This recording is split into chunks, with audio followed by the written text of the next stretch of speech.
Hey guys, Sam here, welcoming you back to the Bradford City Road to Glory career mode. I want to apologise at the start of this episode for the inconsistency, I guess you could call it. I just haven't uploaded in a couple of days. I do want to apologise for that first and foremost. But where we left off last episode, we were struggling and I was very, very mad.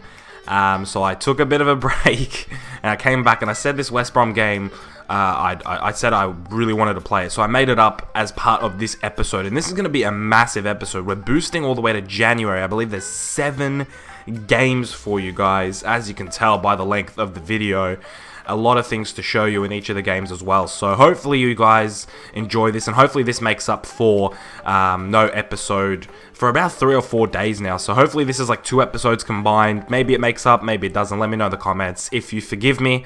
I hope you do. But a pretty boring game against West Brom to kick it off. 0-0, not the ideal situation against West Bromwich Albion. Of course, a team that we got promoted with. So again, a team that I feel should be one of the easiest in the league. We're at home as well. 5 shots, 2 on target. It felt like we should have snatched the win. Unfortunately, we didn't. Andy Halliday picking himself up a man of the match vote. He was really the only player that played anything above a 7. You had Isgrove on 7.6, but Isgrove always plays well. Really loving Isgrove, you know, really enjoying him, having him on the team, knowing that I don't have to worry about signing him. He's always going to be on the team. Really, really good. Billy Knott here pulls out a couple of good moves and puts us 1-0 up against Southampton, a team that I actually thought we'd struggle against. In FIFA, they don't seem to do too well, but it's a team that I always feel is a very well-balanced team. They're very good in all departments. I don't know who their goalkeeper was. It's not Forster, so maybe that's why we went up 1-0. But yeah, they played a couple of dodgy players. It wasn't, you know, it wasn't the Southampton that you guys would know. They had the likes of Wanyama and stuff, but as you can see, they're playing Target in left back. Gaston Ramirez making an appearance. I mean, he plays for Hull now or whatever it is, but yeah, against Southampton, I mean, we were 1-0 up, and once we got 1-0 up, we did command the game. We played very fluidly, and today I want to just forewarn that I had a pretty good session of FIFA. You know, when you just sit down and things just go your way. This was today. I felt very comfortable with the team. I switched to like a 4-3-3-3, and it felt pretty decent. Southampton did have a fair amount of chances, and this was probably one of the most even games I've played up to this date, this season. But Gallagher, the former Southampton boy, puts it in and celebrates as well because he left there as a youngster.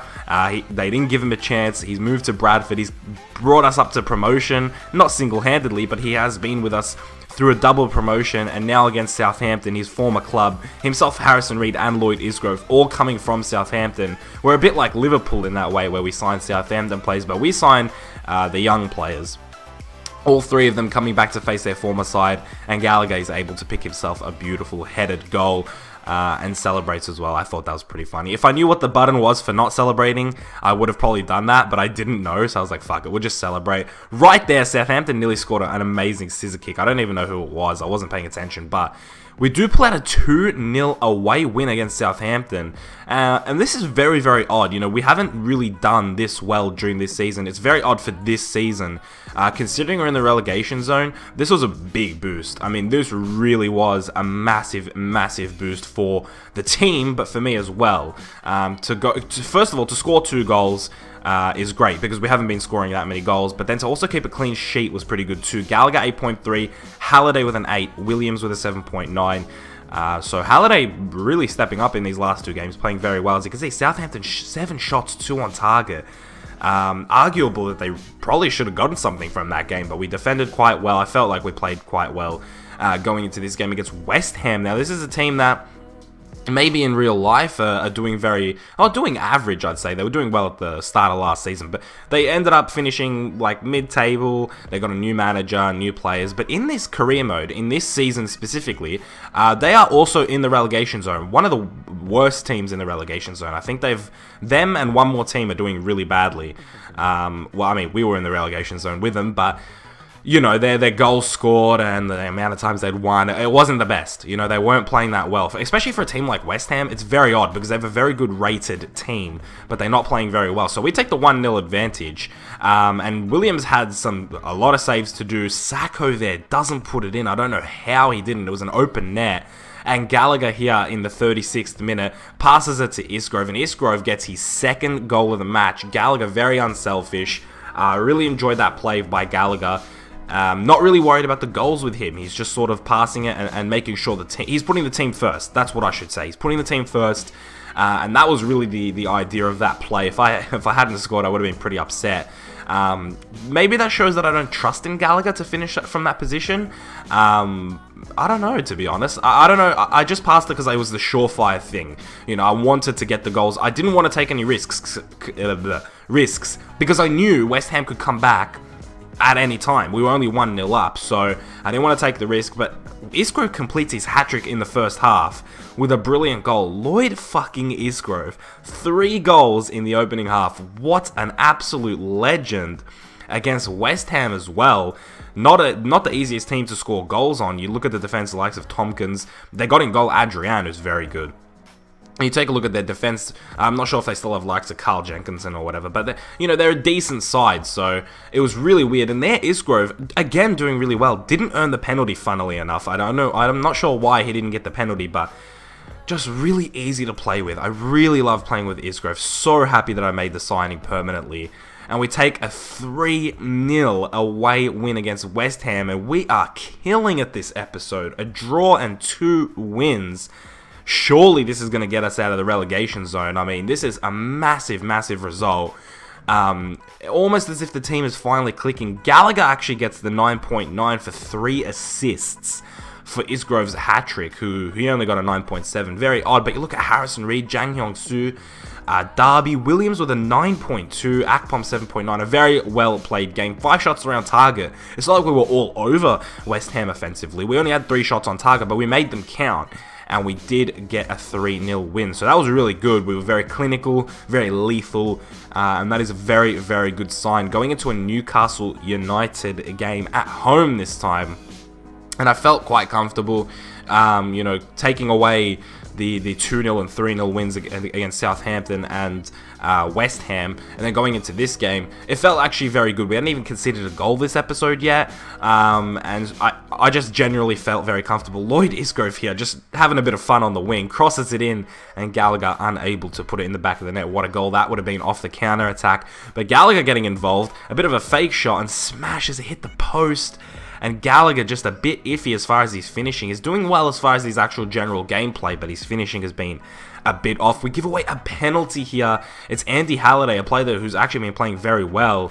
And Newcastle, with the signing of Luis Adriano, he steps up to take this penalty. And I thought, you know what? If I'm going to do anything, I'm going to try and put him off. I love putting him off, and you guys seem to think that this actually works. I have converted a couple of you, and it does work. Luis Adriano puts it over the bar.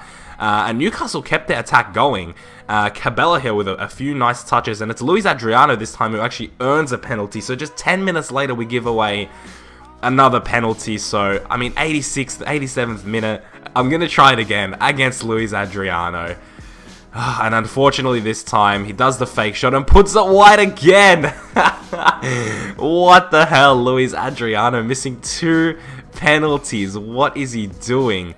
And that opened the door up for us to do something here in the last minutes. Chuba Akpom smashes it at Krul, who had a magnificent game. So did Ben Williams, to be fair, there with the save in the 90th minute. Both keepers, I thought, kept their teams in the game. This is one of the few games I could say the clean sheet probably did come down to Ben Williams and not the defense. You've heard me say it many times. Most of the clean sheets are earned from the defenders.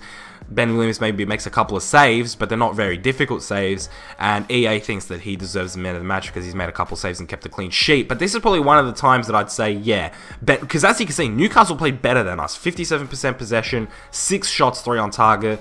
I felt that they played really, really well, and I think Ben Williams definitely did keep us in the game. 7.8 rating, a very lackluster game from the team in general.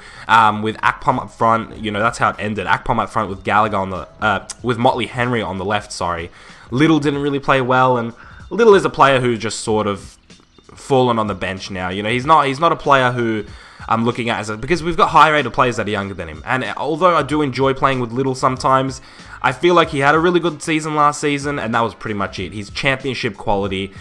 He's a squad player for now, and I don't even know if we're going to keep him for next season, because I do want to improve this team as much as I can before FIFA 16, which is obviously just like, 2 months away at this point.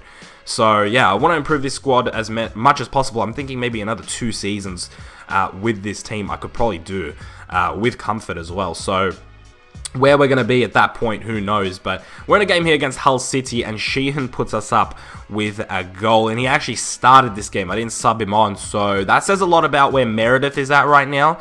I wouldn't say that he is exactly a second choice left back. I actually think Sheehan is now the second choice left back, because if you remember, Meredith said that he wanted to leave in the last episode, I think it was. So I gave the chance to Sheehan. We got a free kick, and he put it away. And that's, at least he's good for something. With Meredith, he feels too similar to Halliday. He's just a pacey left back.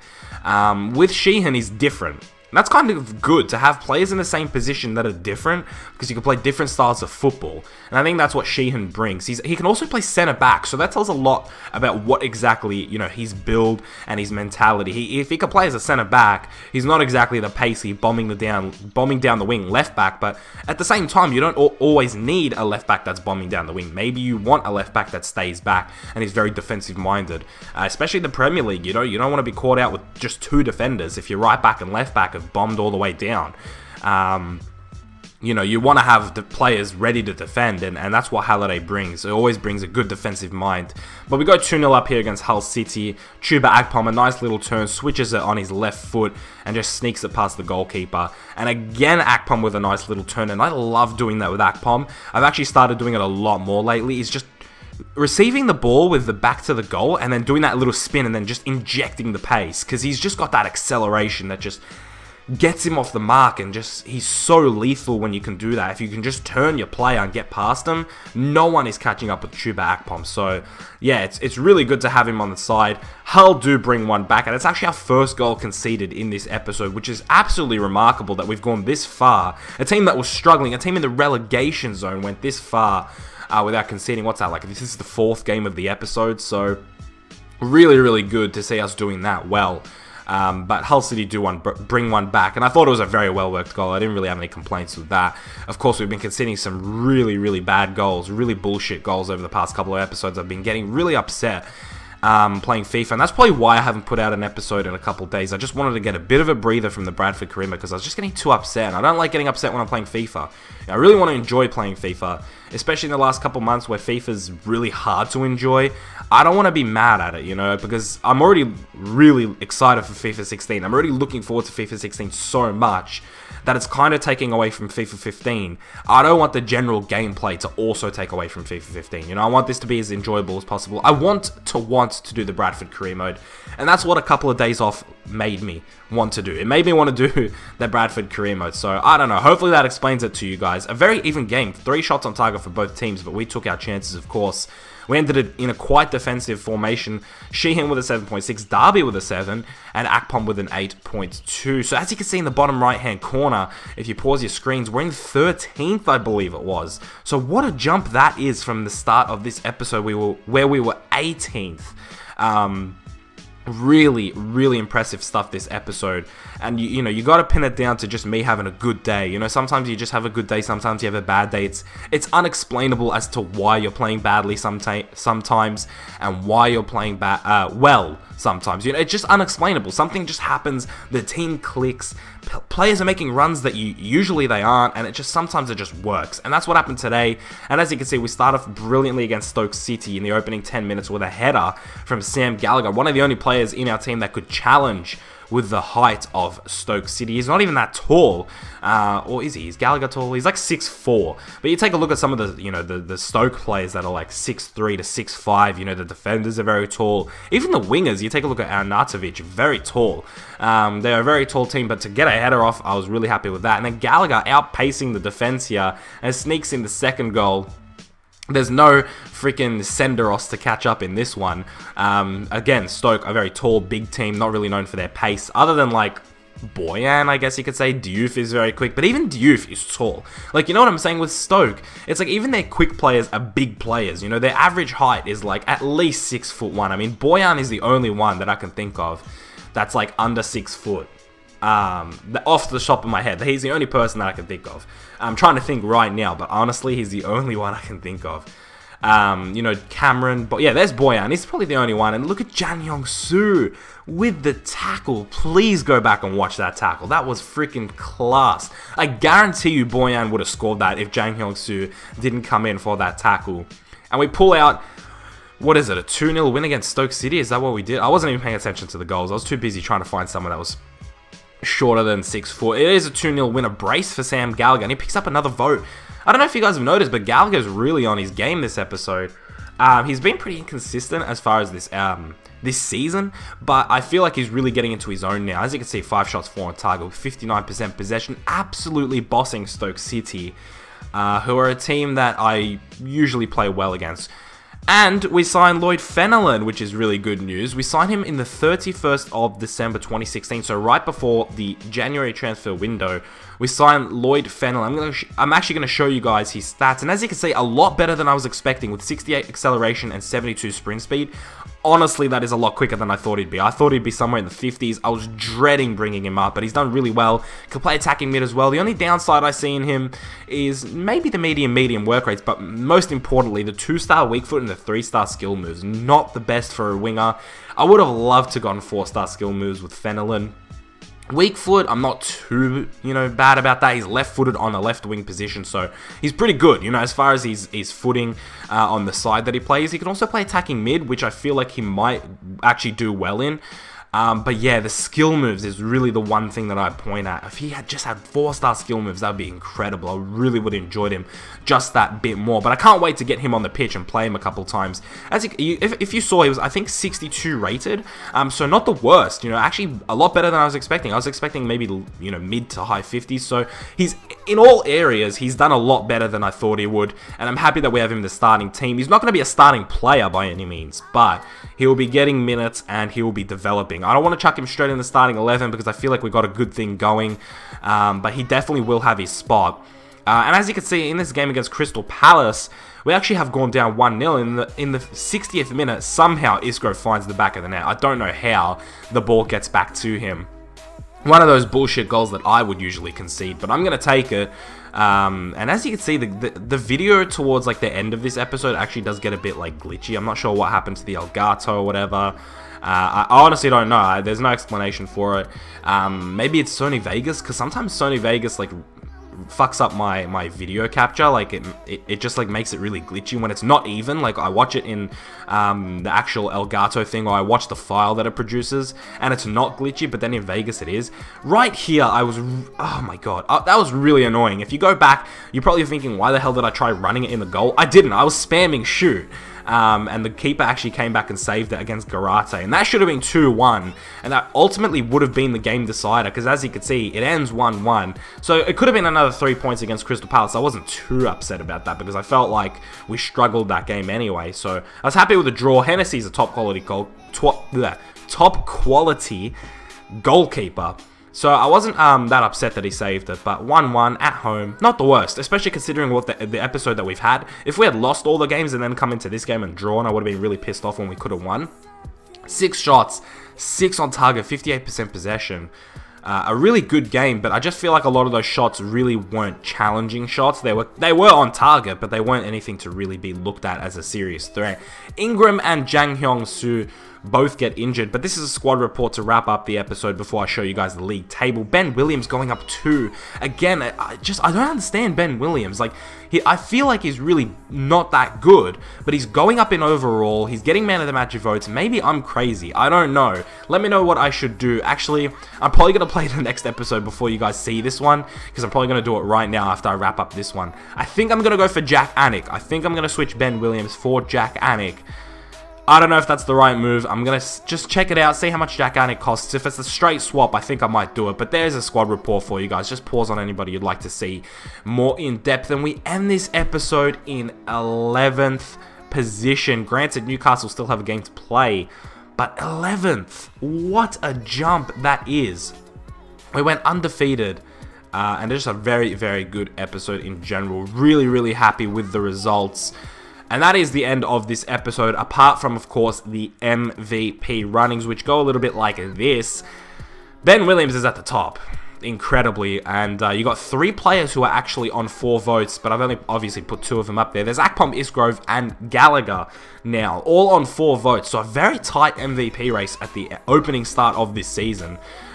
So I mean, this one's going to be interesting. I think this is going to be the most interesting one of the entire series of any season. This has probably been the closest start. To have 4 players in contention is absolutely incredible. So yeah, that is the end of this episode, guys. I do apologize for not having an episode out, you know, every day or every second day, but hopefully this makes up, and hopefully I can get into a more consistent role. Of course, FIFA 15 is sort of on the decline now, so the interest levels are very low. I see the views and likes are very low as well, so if you can, smash a like if you haven't already, just to show your support and just to show me where this series is kind of at. And also subscribe if you're new around here and you do enjoy this Bradford City career mode. There's live episodes and there's post-com episodes. So I'll see you guys in the next one very soon, which is the January transfer window. And yeah, see you in that one, guys. Keep it real.